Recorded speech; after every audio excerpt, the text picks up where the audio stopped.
Graça e paz, irmãos. Mais um culto para nós podermos aprendermos juntos da palavra do Senhor. E eu queria te convidar a pegar a sua Bíblia e abri-la no livro do profeta Isaías, no capítulo 43. Hoje nós vamos falar sobre o caminho no deserto. Porque o deserto muitas vezes são aqueles dias que eu e você estamos desanimados, né? Porque quando nós pensamos no deserto, o que vem à nossa mente? Um lugar seco, árido, sem vida, praticamente inabitável, praticamente sem vida.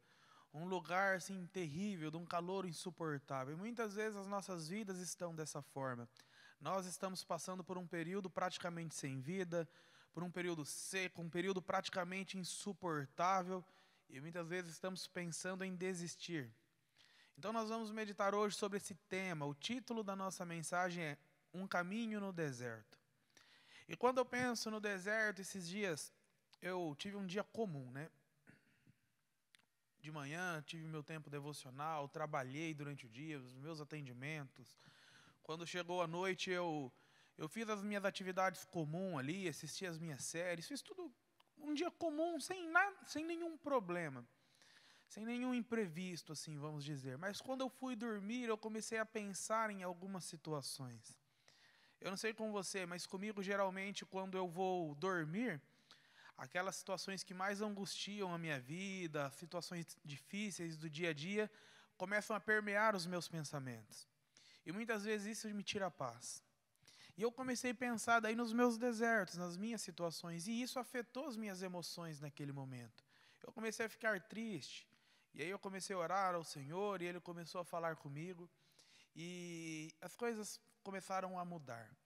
Mas o que eu estou querendo dizer é que todos têm algum deserto que passa, né? Às vezes o nosso deserto pode ser no relacionamento, não está muito legal, com os filhos, no emprego, com a saúde, ou a saúde de alguém que a gente ama. Mas o deserto é algo comum sobre a vida de todos. Se você não passou, provavelmente vai passar. Se você não estiver vivendo, provavelmente vai viver. Ricardo, você está dizendo que vai vir dias difíceis sobre a minha vida, profetizando? Não estou profetizando, mas é comum que dias difíceis venham sobre os bons e sobre os maus, sobre os crentes e sobre os descrentes. Os dias difíceis vêm para todo mundo, os dias de deserto, os dias secos, os dias onde nós não aguentamos mais ali, falamos, Senhor, só o Senhor pode nos ajudar. Só que pensando nisso, algumas palavras me vieram ao coração. E uma delas é que o deserto, ele não é o fim das nossas vidas, mas ele é uma estação. O deserto, ele é passageiro para nós, assim como ele foi passageiro para o povo de Israel.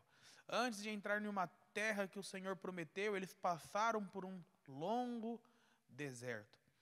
E a gente vai aprender algumas questões aqui, porque o povo de Israel prolongou o seu deserto. Era para eles ter saído antes. Mas eles prolongaram por causa da forma como se comportaram dentro desse deserto. Mas o deserto não é eterno, o deserto é uma estação nas nossas vidas. E o deserto também é aquele lugar onde nós estabelecemos novos níveis, sabe? Quando você fala assim, Ricardo, eu não aguento mais, eu cheguei no meu limite, daqui para cima eu não aguento mais, eu não tenho forças para continuar. E quando você chega no seu limite, Deus opera na sua vida e estabelece um novo limite. Se o seu limite era aqui antes, o Senhor estabeleceu um novo limite, porque você cresceu, você se robusteceu, você se esticou, o Senhor te alargou, você conseguiu ter um novo limite ali. E às vezes, olhando para o deserto também, quando esses dias difíceis, né? Eu vejo muita gente pedindo, Senhor, me livra desse tempo de deserto. Me livra dessa situação, quando o Senhor quer nos usar nessa situação. O Senhor quer nos usar no deserto e nós estamos pedindo livramento do deserto. O Senhor quer nos preparar no deserto e às vezes a gente está pedindo livramento dele, ou seja, a gente vai ficar despreparado. O deserto é um lugar de preparo. Mas eu pensando nessas situações sobre deserto, me veio três reflexões baseadas na palavra de Deus sobre o período de deserto. E eu queria compartilhar elas com vocês, mas antes eu queria ler o texto de Isaías, capítulo 43, versículo 19, que diz assim: Pois estou prestes a realizar algo novo. Vejam, já comecei, não percebem? Abrirei um caminho no meio do deserto. Farei rios na terra seca. O Senhor é maravilhoso, que Ele fala assim, ó, estou prestes a realizar algo novo, veja, eu já comecei. Ou seja, os dias difíceis, essas dificuldades, essas lutas, essas tempestades sobre as suas vidas, esses dias de deserto, eles estão prestes a acabar, porque o Senhor já começou a fazer algo novo. E Ele fala assim, ó, vocês não percebem? Muitas vezes a gente não percebe a mão do Senhor no tempo de deserto. Quando o Senhor está nos abençoando, a gente fala, glória a Deus, o Senhor está nos prosperando, o Senhor está abençoando os meus filhos, o meu relacionamento, as minhas finanças, a minha saúde. Mas às vezes, quando os dias vão maus, a gente não vê que o Senhor está operando nesses dias também. Às vezes Ele não está operando na circunstância, mas está operando em nós. E aí ele continua falando assim, eu abrirei um caminho no meio do deserto, ou seja, o caminho do Senhor no meio do deserto é para aqueles que possuem um deserto. Ou seja, se você está passando por um tempo difícil, o Senhor tem um caminho para você, o Senhor tem um destino, um caminho, uma vitória, um lugar para você andar nele. E Ele fará nesse lugar rios na terra seca, ou seja, se você não vê expectativa, você não tem perspectiva, é aí que o Senhor vai operar. E pensando nessa reflexão que eu falei, foram 3 situações que me saltaram aos olhos na palavra de Deus e que eu queria compartilhar com os irmãos. E a primeira delas é que o deserto é um lugar de provação. O deserto é um lugar de provação. Ele não é um lugar para nos matar. Ele não é um lugar apenas para nos ferir, para nos esticar apenas, mas é um lugar para nos provar. A gente olha para a história de Jesus. Jesus, ele teve um dia maravilhoso no dia do seu batismo. Eu lembro do dia do meu batismo, foi um dia de festa, um dia de alegria. Meus amigos estavam aqui, minha família. E foi um dia muito legal. E aí, o dia do batismo de Jesus, os céus se abriram, o Espírito Santo veio sobre a cabeça dele como pomba. E o Senhor disse, é o meu filho amado em quem eu me alegro. Um dia de festa. Logo, aquele grande dia, ele foi levado ao deserto. Por Deus, não foi o diabo que levou ele para o deserto, quem levou ele ao deserto foi o Espírito de Deus. E no deserto ele foi tentado pelo diabo. Irmãos, o que eu aprendo é que o deserto é um lugar de provação. Sabe por quê? Jesus recebeu uma palavra do Pai, do próprio Deus. Ó, você é o meu filho amado. Às vezes a gente declara palavras, né, para os nossos filhos, ou para o marido, para a esposa, nós seremos fiéis, vamos fazer isso ou aquilo. Mas no dia seguinte, pouco tempo depois, nós somos provados naquilo. Porque a primeira coisa que Satanás faz quando vai tentar Jesus é, se você é o Filho de Deus. Como assim, se eu sou o Filho de Deus? O Deus acabou de falar que eu sou, o céu abriu e aquela coisa maravilhosa. Mas ele tenta na identidade, ele tenta naquilo que às vezes a gente já sabe. Será que se Deus realmente te ama? Se Deus te amasse, você estaria passando por essas dificuldades? Se Deus te amasse, os seus filhos estariam nessa circunstância. Se Deus te amasse, o teu marido, a tua esposa não teria te traído. Se Deus te amasse, os teus negócios não estariam indo mal. E às vezes, essas flechas do inimigo vêm sobre o nosso coração. E aí a gente tem a oportunidade de ser aprovado ou reprovado. Foi o que aconteceu com Jó. Jó, ele perdeu tudo. Vou adiantar a história aqui. Ele perdeu tudo de bom que ele tinha. Perdeu os filhos, filhos bonitos, perdeu o dinheiro, perdeu a saúde, o prestígio. E além de perder tudo, era acusado injustamente pelos seus amigos. E ele poderia se revoltar contra Deus, mas ele não se revolta. E aí Jó, no final, tem gente que fala, Ricardo, por que Deus permitiu que Jó passasse por tudo aquilo? Era uma prova. Agora o inimigo, Deus poderia pegar Jó e esfregar na cara de mim, está vendo? Jó me ama. E eu acredito que com nós é assim também. Às vezes o Senhor permite que nós passamos por algumas coisas para nos aprovar. Para que nós sejamos reconhecidos não apenas pelo tempo de bênção sobre a nossa vida, mas por confiar no Senhor em todos os momentos. Mas o deserto também, irmãos, então se o deserto é um lugar de provação, o deserto também é um lugar de crescimento. É um lugar para nós crescermos. Lucas capítulo 1, versículo 80, fala sobre João Batista. O versículo diz assim, um menino crescia e se fortalecia, ou algumas versões, se robustecia em espírito, e vivia nos desertos até o tempo de se manifestar a Israel. O que me chama a atenção nesse versículo é que ele crescia, ele viveu em um lugar, ele cresceu no Espírito, para que um tempo ele fosse manifestado. Me chama muita atenção porque o deserto, aonde ele viveu, foi um lugar de crescimento para a vida dele. Jesus deu testemunho de João Batista falando que entre os nascidos de mulher, ninguém era maior do que ele. Mas olhamos para a vida de João Batista, cresceu no deserto. E foi nesse deserto onde ele se tornou essa voz que clama no deserto. A voz do que clama no deserto, porque foi o deserto onde ele leu os textos do profeta Isaías, onde a tribo dele ali, o pessoal com quem ele convivia, os essênios, guardavam esses manuscritos. Então ele cresceu colocando palavras de Deus dentro dele. Ele estava no deserto, mas o deserto não estava nele. Ele estava naquele período difícil, mas o período difícil não o parou. O período difícil foi o tempo onde ele se preparou para que quando aquele período difícil acabasse, ele estivesse aprovado para viver uma nova etapa. E o deserto é esse tempo de investimento. Às vezes o casamento está difícil. Ao invés do marido e da esposa buscarem investir em crescimento na área de relacionamento, fica só gastando a energia. Não busca crescer, investir na sua vida ali, no papel da mulher, no papel do homem, no crescimento como casal. Os filhos estão passando por um momento difícil e a pessoa, ao invés de investir no tempo com o filho, no crescimento, investir em oração, ela fica esperando para ver o que acontece. A empresa está num momento difícil, o seu trabalho, você não está conseguindo uma boa remuneração.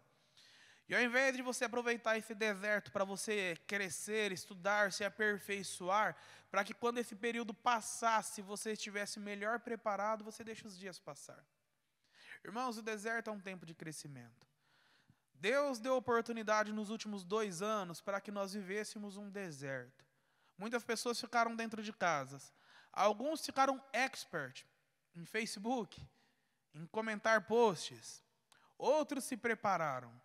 Esses que se prepararam quando a pandemia passou, largaram na frente. Em diversas áreas, profissional, emocional, espiritual. Porque pessoas que buscaram crescer no período de deserto. Então, o tempo de deserto é um tempo de você investir no seu deserto. Se o seu problema é os filhos, é um tempo de você buscar investir neles. Como? Buscar ajudas de todo jeito, de toda forma.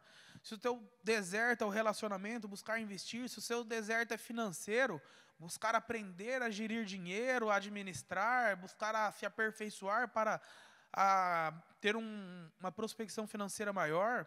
Enfim, você precisa investir no tempo de deserto.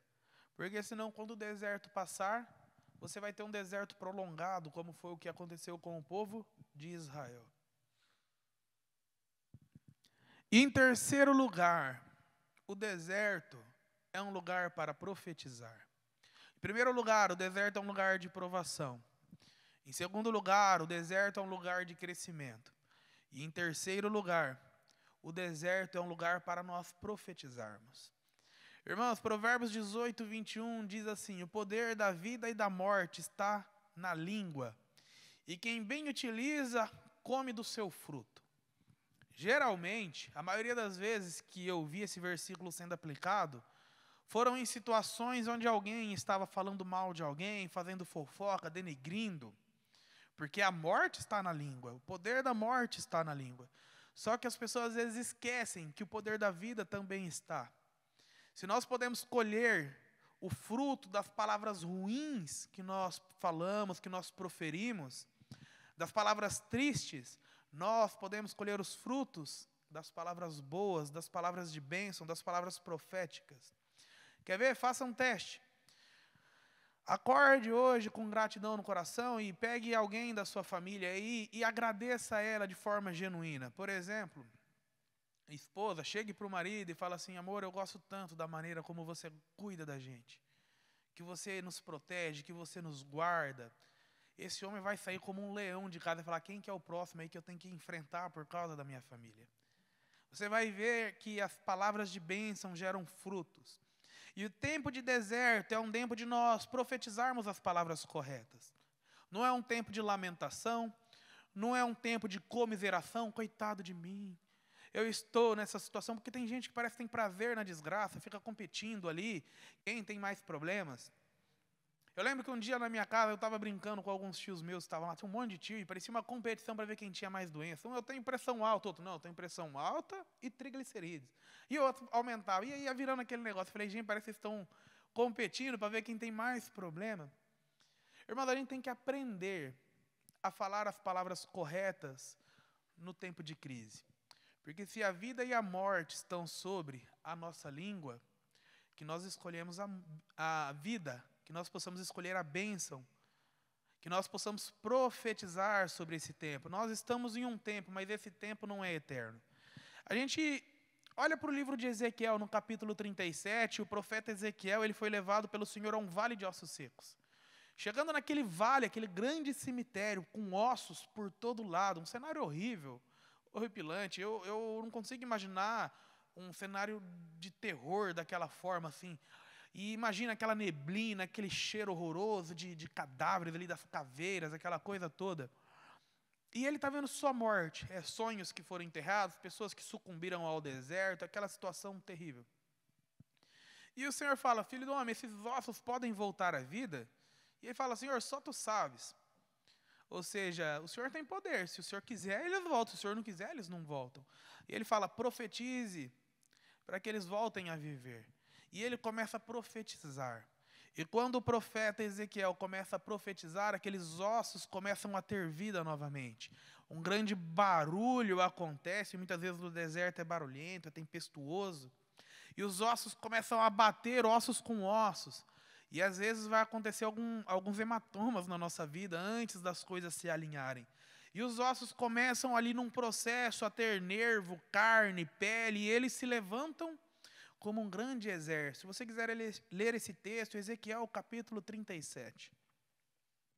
E aí um grande exército se levantou a partir de um lugar que tinha apenas morte.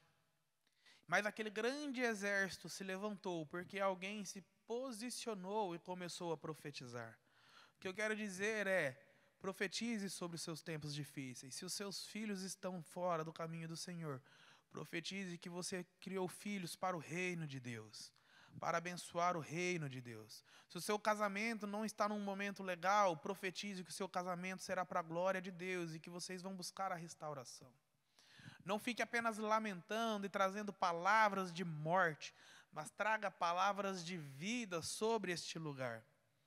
Porque o Senhor vai abençoar, porque é um princípio da palavra de Deus. Irmãos, o deserto é esse tempo de aprovação, é esse tempo de crescimento, mas é um tempo de nós profetizarmos. Nós precisamos ressignificar em nossas vidas esse período de deserto. Eu queria te convidar a orar comigo. Orar para que essa palavra permaneça no nosso coração e que nós possamos ressignificar esse período. Pai, nós te agradecemos pela tua palavra, te agradecemos por esse tempo. A minha oração é que o Senhor alcance o coração de cada pessoa que ora conosco neste momento. Pai, eu não conheço o deserto de cada um, mas o Senhor conhece. E o meu pedido, Pai, é que o Senhor entre na vida dessa pessoa, Pai, ajudando a passar por esse período. Pai, que elas possam ser aprovadas, que elas possam crescer, que elas possam profetizar as palavras do Senhor nesse tempo. Pai, que após esse período de deserto, essas pessoas sejam cada vez mais vigorosas no Senhor, porque elas se prepararam, elas profetizaram, elas foram aprovadas. E que o Senhor as conduza, Pai, a um tempo de paz, a um tempo de vitória, aonde eles vão ver a mão do Senhor nas tempestades, mas também na bonança, Pai.